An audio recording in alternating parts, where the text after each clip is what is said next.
আজকে আলোচনার বিষয় utilization of derivative and integration. অর্থাৎ ডেরিভেটিভ আর ইন্টিগ্রেশনকে আমরা ফিজিক্যালি কীভাবে এটাকে ইউটিলাইজ করতে পারি, ফিজিক্সে কীভাবে প্রয়োগ করতে পারি।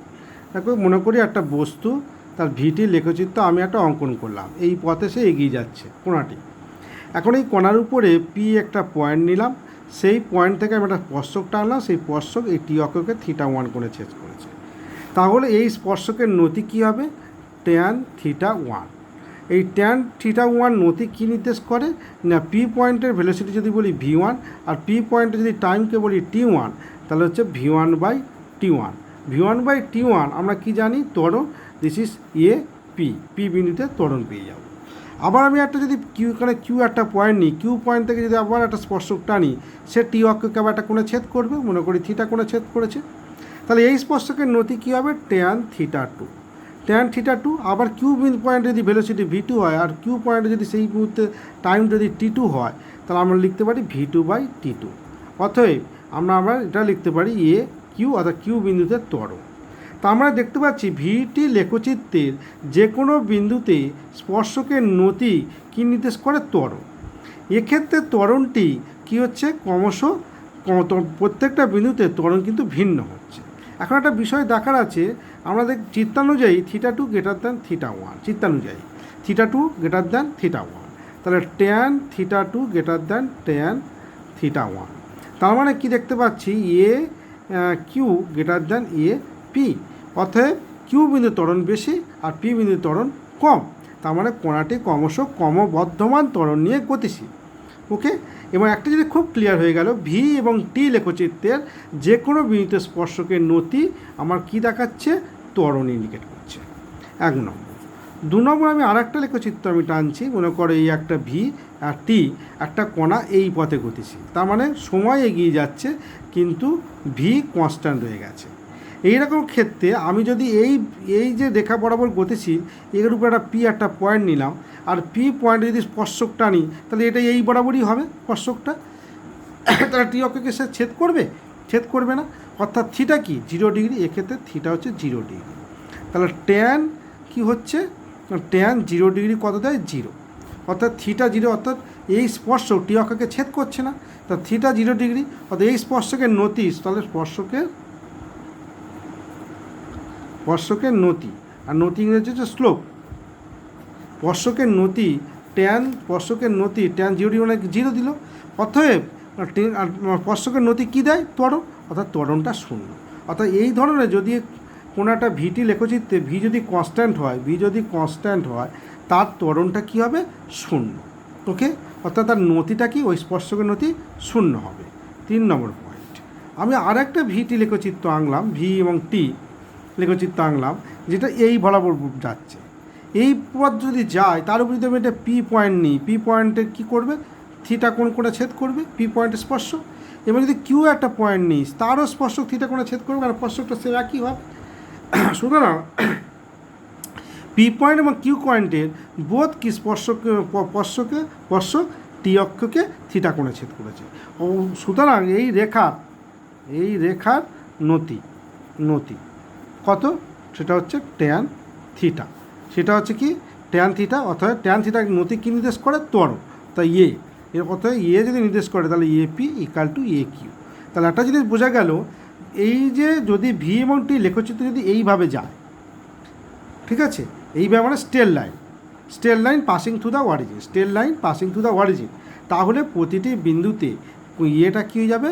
কনস্ট্যান্ট। অর্থাৎ তার ত্বরণটা কী হয়ে যাবে? কনস্ট্যান্ট।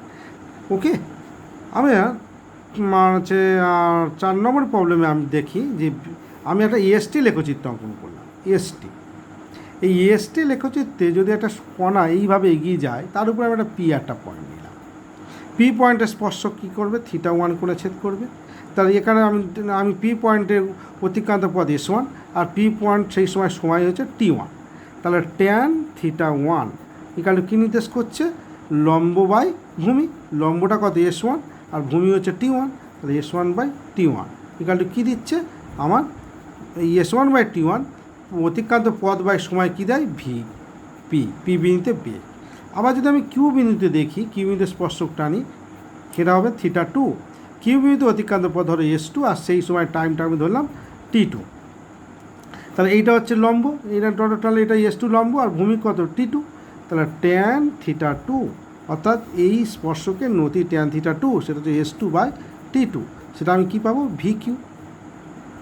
অতএব এবং VQ এবং দেখতে পাচ্ছি যে EST লেখচিত্রে যে কোনো বিন্দুতে EST লেখচিত্রে যে কোনো বিন্দুতে স্পর্শক টানলে সেটা কী নির্দেশ করে, বেগকে নির্দেশ করে।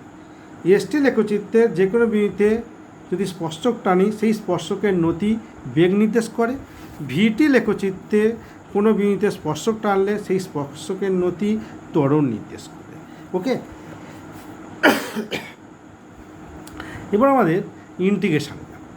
ইন্টিগ্রেশনে আমাদের কি দেয়? ইন্টিগ্রেশন দেখো, আমি একটা লেখা টানলাম ভি এবং টি লেখচিত্র টানলাম, এই ভিটি লেখচিত্র টানলাম, ভিটি এই লেখচিত্র টানলাম। এই ভিটি লেখচিত্রের উপরে খুব ছোট্ট একটা পয়েন্ট পি পয়েন্ট এবং কিউ পয়েন্ট, দুটো খুব ক্লোজ পয়েন্ট নিলাম, যাদের হাইটটা ধরে নিলাম সেম, কারণ এত ক্লোজ, তারা এত কাছাকাছি দুটো বিন্দু, এবং এদের মধ্যে টাইমের ডিফারেন্স হচ্ছে ডিটি। তাহলে এই এরিয়াটা কত হবে? এর এরিয়াটা হচ্ছে কি হবে, উচ্চতা ভি আর ভূমি হচ্ছে টি, তাহলে দৈর্ঘ্য ইন্টু প্রস্থ ভিটি, ভি ডিটি। আর ভি ডিটি মানে হচ্ছে ডিএস। ওকে, ভি ডিটি মানে ডিএস। এবার বসায় যদি আমি ইন্টিগ্রেশন চালিয়ে দিই, ডিএসকে ইন্টিগ্রেশন করলে এস পাই আর ভি ডিটি। তাহলে কি পেলাম, ভি ডিটি অর্থাৎ ভি এবং টি লেখচিত্রের ভি এটা কী করছে, এরিয়া, অর্থাৎ এরিয়া কী নির্দেশ করছে, দ্য ডিস্ট্যান্স। ডিএসটা কী ছিল, অতিক্রান্ত পথ, তার মানে distance cover by the particle. তাহলে আবার বলছি, আমি ভি আর টি একটা লেখচিত্র টেনেছি, তার উপরে পি কিউ খুব ক্লোজ দুটো বিন্দু নিয়েছে এবং তাদের হাইটটা ধরলাম সেম ভি, কারণ কি তারা এতই ক্লোজ, এবং দুটো বিন্দুর মধ্যে টাইমের ডিফারেন্স হচ্ছে ডিটি। তাহলে ভি ডিটি করলে কী হবে, অতিক্রান্ত পথ হয় ডিএস। এবার উভয় সাইড ইন্টিগ্রেশন করে ডিএসকে এস, অর্থাৎ ডিএস হচ্ছে অতিক্রান্ত পথ, আর ভিডিটিকে ইন্টিগ্রেশন করলাম। আর ভিডিটি ইন্টিগ্রেশন করলে আমি কী পাবো, এই টোটাল এরিয়া আমরা কী পাবো, area under the curve V versus t. অর্থাৎ ভি ভার্সেস টি লেখচিত্রের এরিয়া কী নির্দেশ করছে, ডিস্ট্যান্স, কোনটি কতটা পথ অতিক্রম করেছে সে ডিস্ট্যান্সকে নির্দেশ করছে। এবার আমরা ভিটি লেখচিত্র দেখি। এবার আমরা এটি লেখচিত্র দেখব। এম হচ্ছে ত্বরণ, এ মানে এখানে হলো ত্বরণ, আর টি হচ্ছে সময়। মনে করো একটা কণা এটি লেখচিত্রটা সেই এই পথ বরাবর যাচ্ছে। সেই একইভাবে আমি পি একটা পয়েন্ট, কিউ একটা পয়েন্ট, খুব কাছাকাছি পয়েন্ট নিলাম, যাদের হাইটটাকে আমি ভি ধরতে পারি, এবং এই ডিস্ট্যান্সকে আমরা বলছি ডিটি ধরলাম, টাইম ডিফারেন্সটাকে আমি ডিটি ধরলাম। তাহলে এই এরিয়াটা কি নির্দেশ করছে, এইটাকে আমি ধরলাম, কারণ হাইটটা যদি আর টি লেখচিত্র, তাহলে হাইটটা হবে আর ভূমিটা হবে ডিটি। তাহলে আমার এই এরিয়াটা কি নির্দেশ করছে, এইটা হলো ধরো দৈর্ঘ্য, এটা যদি আমি প্রস্থ বলি তাহলে ডিটি, তাহলে ডিটি।